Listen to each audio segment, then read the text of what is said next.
Okay. This is what taking risks feels like, sounds like, because Sheila Johnson has been a risk taker all her life.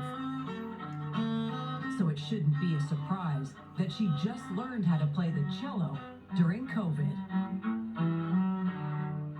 What is it about music that contributes to the success of a human being? When you're sitting in an orchestra playing with a string quartet, you have to watch. You have to listen. I can read people's faces. I can tell whether they're lying to me or whether they're telling me the truth or they're just playing with me. A fearless focus that led this University of Illinois music major and teacher to quite a fortune. Co-founding Black Entertainment Television in 1980, soon to become the first Black woman billionaire after its sale. Profits that have now become passion projects, managing, operating, and investing in people, communities, and culture that emboldens her brand. Salamander Hotels and Resorts. Why did you pick the word salamander? It's the only animal that can walk through fire and still come out alive. A walk that started when Sheila's dad enrolled her in an all-white school during segregation, her light skin keeping her under the racist radar. A covert resilience that eventually led her here to Middleburg, Virginia, a town built by slaves hundreds of years ago, and a bold business deal that would define her destiny here. I remember coming into town every day and I noticed a gun shop with a Confederate flag in the window. It distressed me so much. I then called my lawyer and I said, there's this building, gave me the address. And I said, let's see if I can buy it. And I ended up buying the building.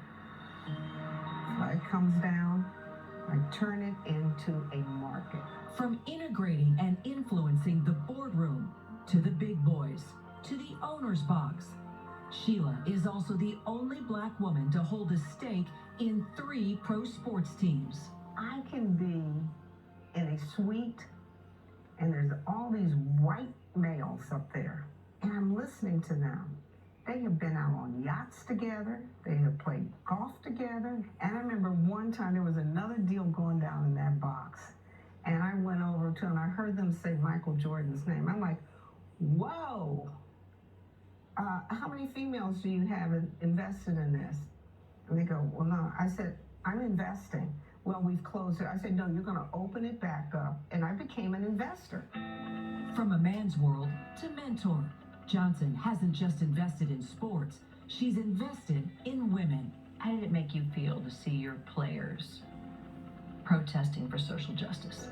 When I saw them come out on the court and turn around with the bullet holes in the back of their shirts, I said, I can't believe they're doing this. Boy, are they brave. That was my first thought. The second thought was, I'm like, you go. Fearlessness. Firsts. The Sheila Johnson gifts that keep on giving. Like giving 50 women and men of color a full ride to Harvard. Kimberly Dowdell is a Sheila Johnson Fellow and now one of only 500 Black women architects in the country. Absolutely anything is possible. I have one young lady who's now clerking for Supreme Court Justice Sonia Sotomayor. Another young man who was homeless. He's now working for Samsung. I mean, they're all so successful and I'm so proud of them.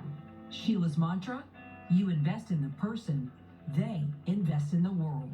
Is it harder to be a successful woman, or is it harder to be a successful Black woman? People always say, you know, you're a very successful Black woman, but I see myself as a woman. You can pin any label on me, whatever. They call me a light-skinned Black woman or whatever they want to do. I just find I'm a woman. And a woman who had a mother that always said, you should never lose your power. Which brings us back to conquering the cello. How sweet the sound.